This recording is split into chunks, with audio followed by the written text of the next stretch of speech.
Hello, everyone, and welcome to the beginning of the last days. I want to read to you from my dad's Bible. I just opened it right up, and there was this today. I thought it was good.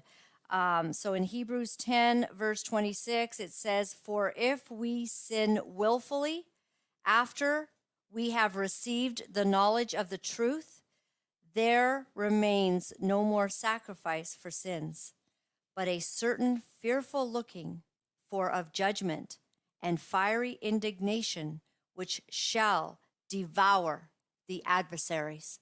You know, after you have been informed of the truth and maybe you even know it in your heart, and then you decide, well, I'm not going to pay any attention to that, and I'm just going to sin willfully. Like you give yourself over to doing these things that are harmful to you, then, you know, God's no fool, is he? Like we always talk about, oh, God's gracious, you know, let's be loving and gracious. Yes, yes, yes. But you see, God is a God of justice as well. And so when we willfully sin, God knows it. So let's not do that.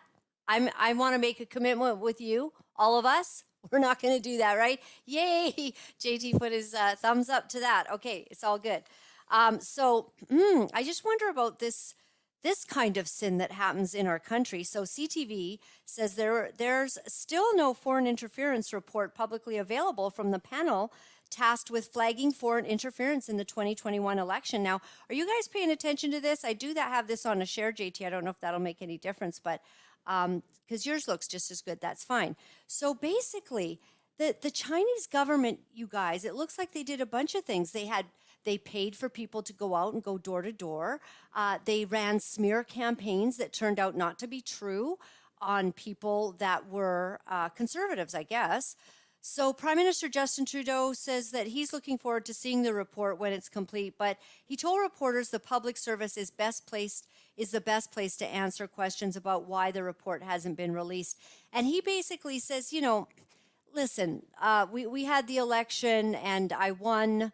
You know, I guess this is the way it's meant to be in God's timing.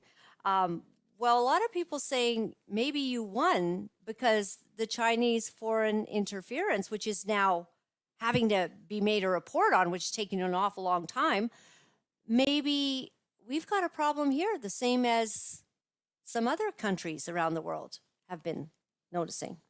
So here's the skinny on the CBC incomes of their full-time employees. This is a cool thing to know. Cool, you know, they are, wow. I mean, you know, JT, if we had these kind of incomes, right, we'd be like living the dream. So a lot of money is being spent taking care of everyone. That's like millions, like 59.5 million.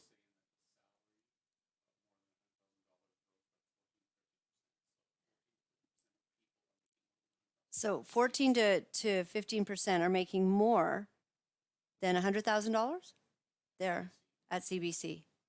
Wow, you lucky guys. Oh man, no wonder you don't care about telling the truth. You're getting paid so much to lie. I mean, it's just shocking. Okay, so President Trump, I just want to go through this very briefly because we have got to get to our guest. She is amazing. Kari Kingston is back with us, and then Kari Simpson is going to join us later to talk about digital ID. But President Trump departs from a pre-planned event to visit East Palestine. Take a look at his greeting.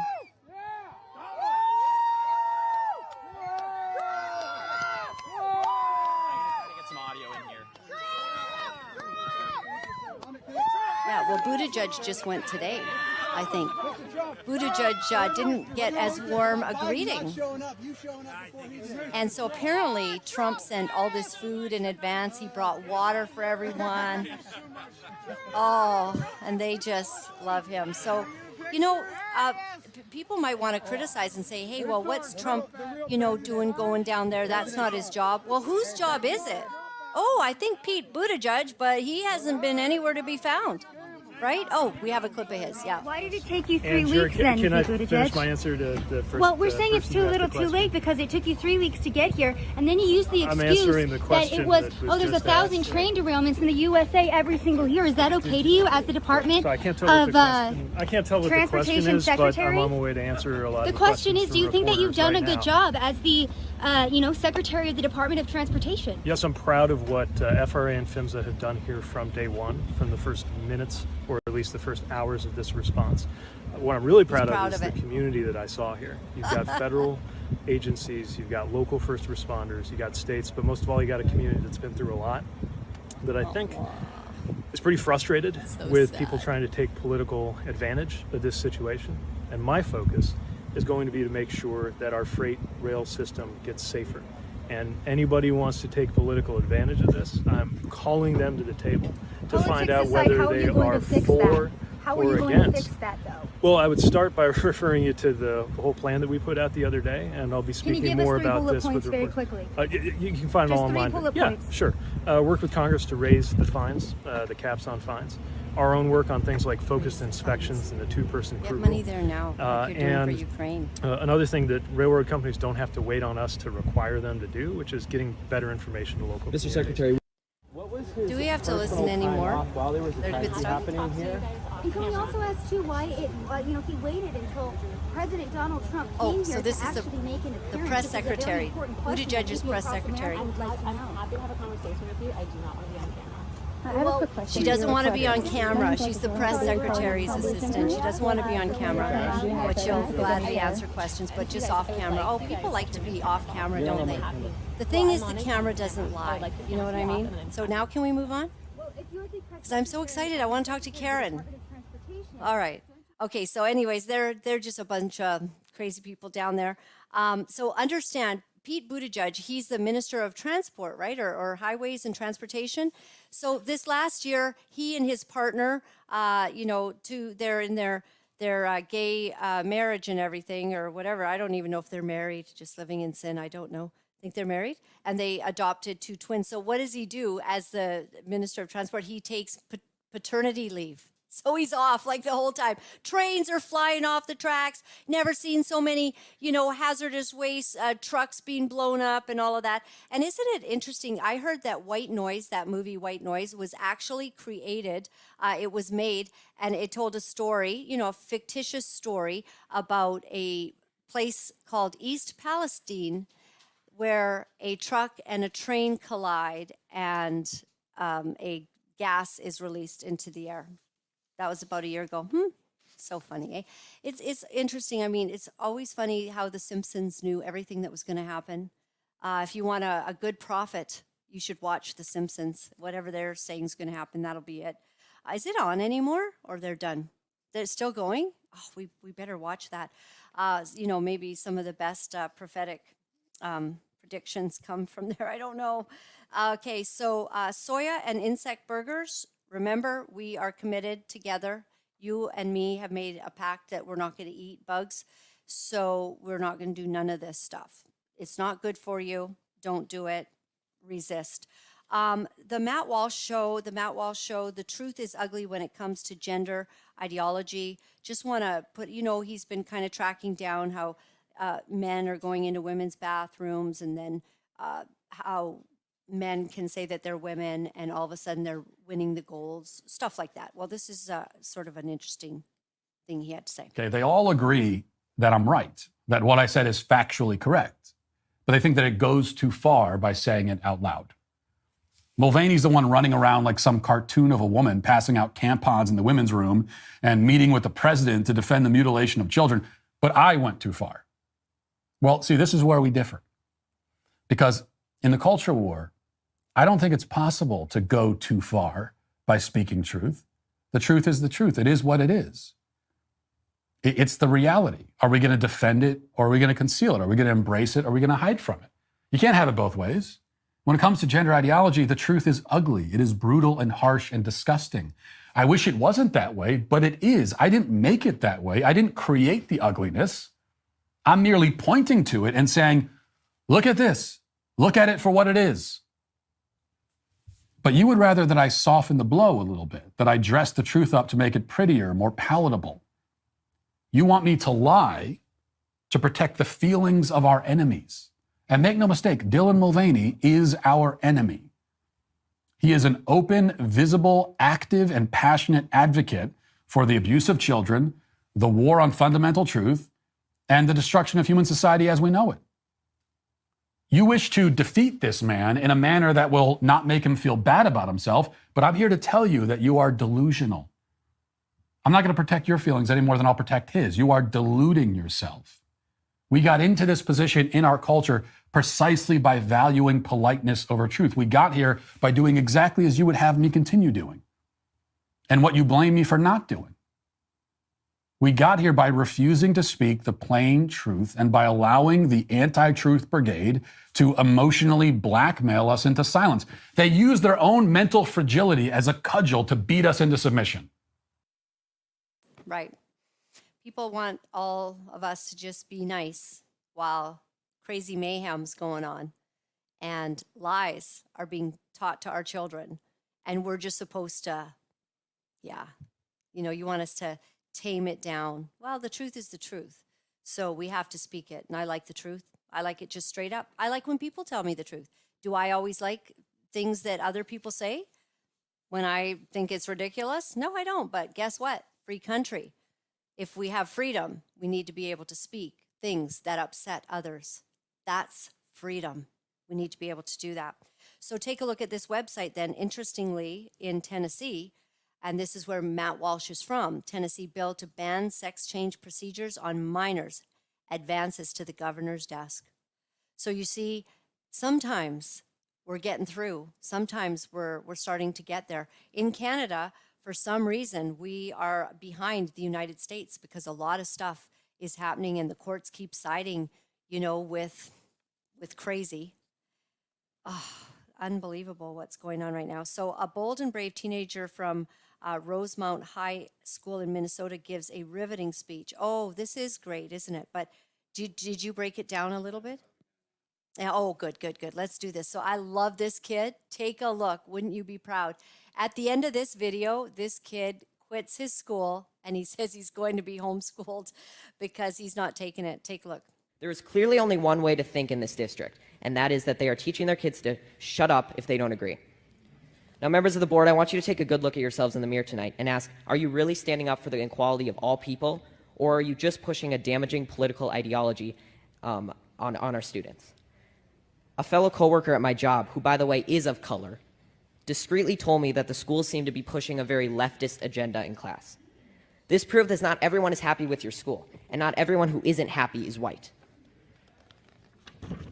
Now, due to all these instances I've mentioned and many more that I can't fit in this 5-minute speech, I have decided to leave this district and continue school on a private Christian school online.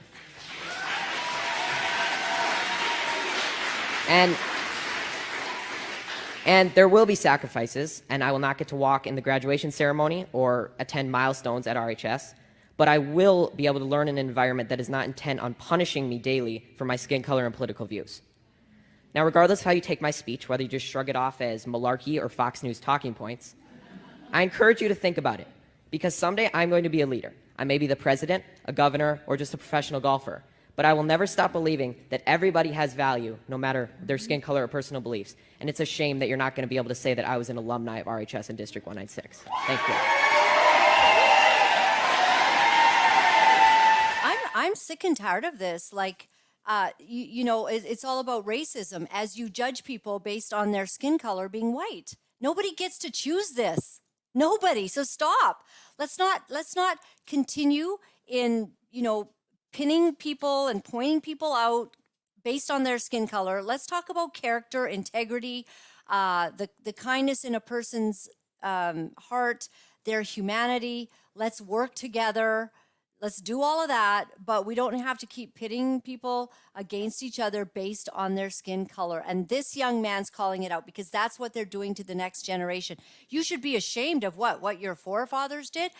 Thank God the Republicans outlawed slavery. Thank God, that the Democrats were done in because of what they were doing to the slaves. And yet, And yet mostly a lot of, African Americans are still convinced somehow that it's the Democrats. You should hear some of the things how racist Biden was.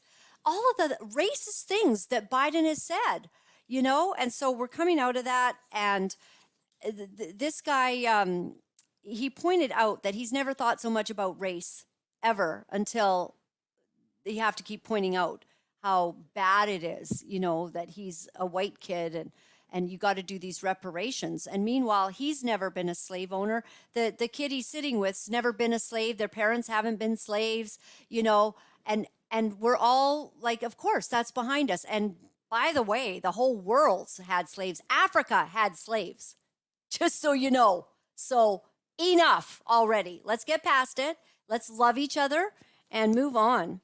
Okay, a bold and brave teenager. Oh, no, I already did that one. Sorry. So breaking Dr. John Little, and we are trying to get him kicked out of Florida's Sarasota Memorial Hospital board meeting after testifying to the effectiveness of ivermectin to treat COVID-19. So this doctor gets kicked out. Take a look. What were the outcomes that we had? And we used an independent third party who basically said we had 24% better outcomes than our peer group.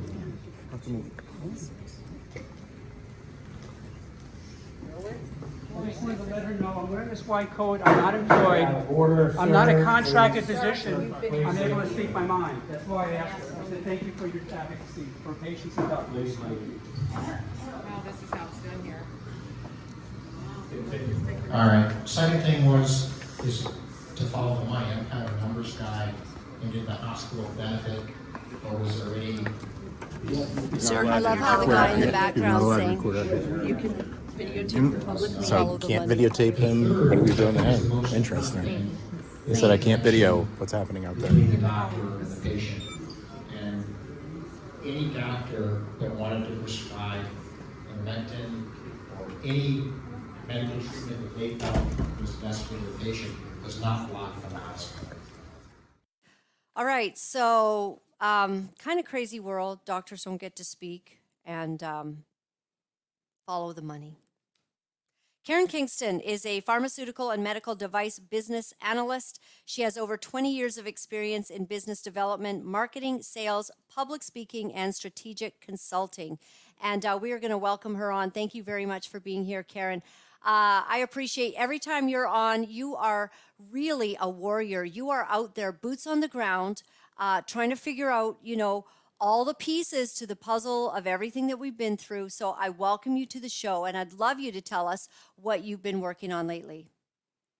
Thank you for having me, Laura. I really appreciate it. So talking about follow the money and boots on the ground, I was recently in Naples, Florida. The county there is Collier County, and I worked with the commissioners to send back a $1.4 million NIH grant that they received, I would say under the guise of public health and wellness, and primarily for the promotion of CDC guidelines in regards to COVID-19, including the promotion of the experimental injection. So it was great. I was able to meet with 4 out of the 5 commissioners one-on-one.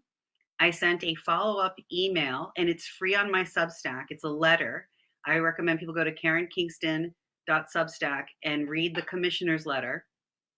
And after I sent that letter, Commissioner Hall championed to have me speak to the 5 commissioners in the government building and in front of 200 residents. And I recommend people stay tuned for the second half of our talk, because I will share what I shared with them, where they realized that they needed to take action and sever ties with these 3-letter agencies or be complicit in a crime.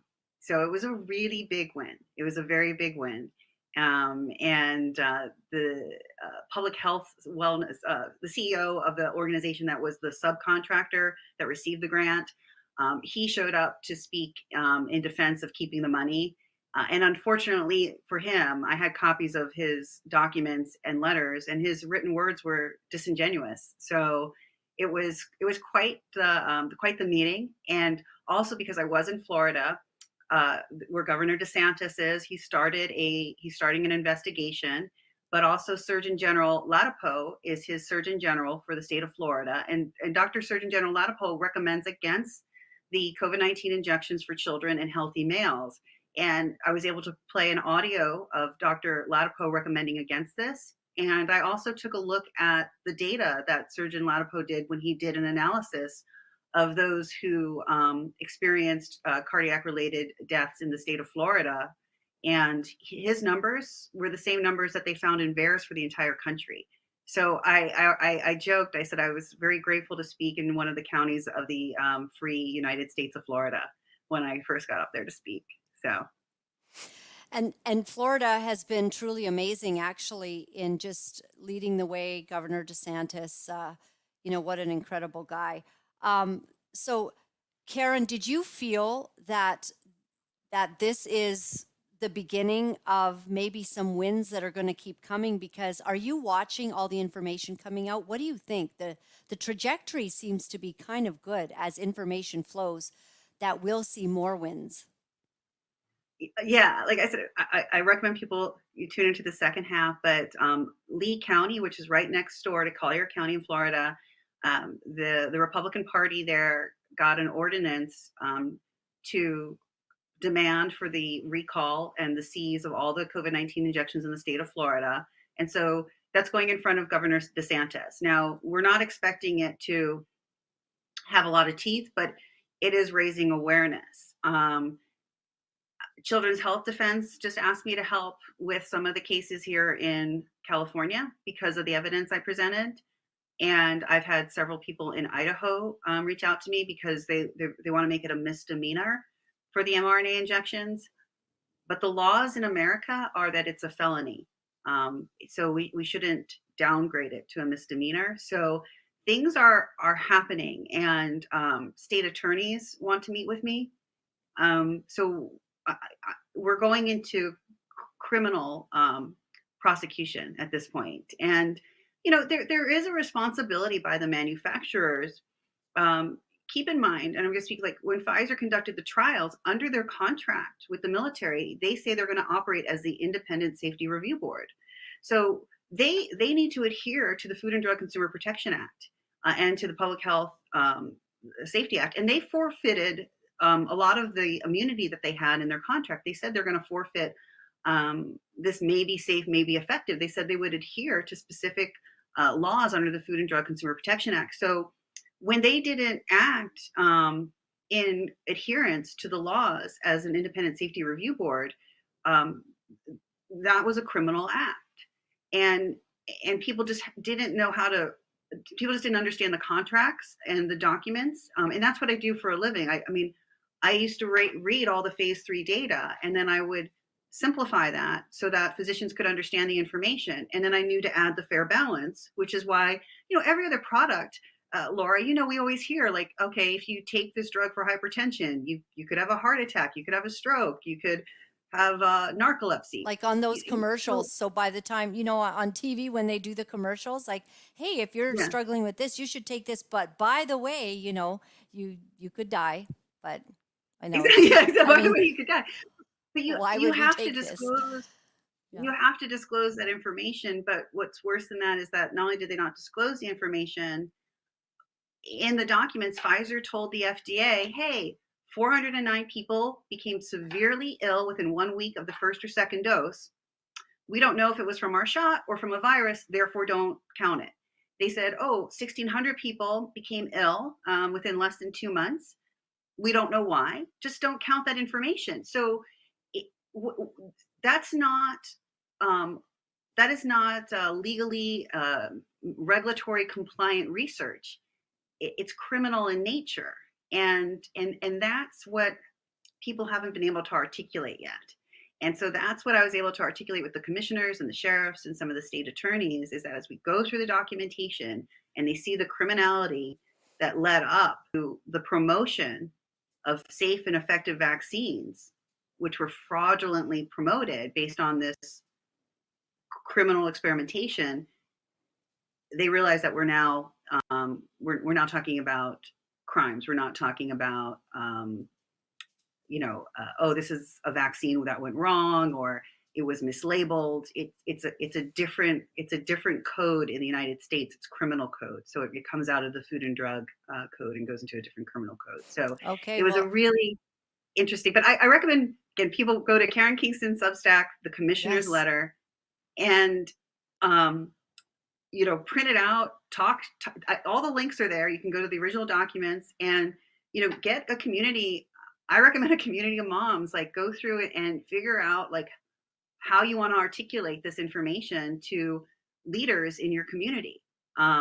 Because that's how we win this war. It is, I do believe it's going to be moms showing up and saying enough is enough. And we, regardless of our profession, our education level, and even our vaccine status, we were all manipulated and lied to at some level.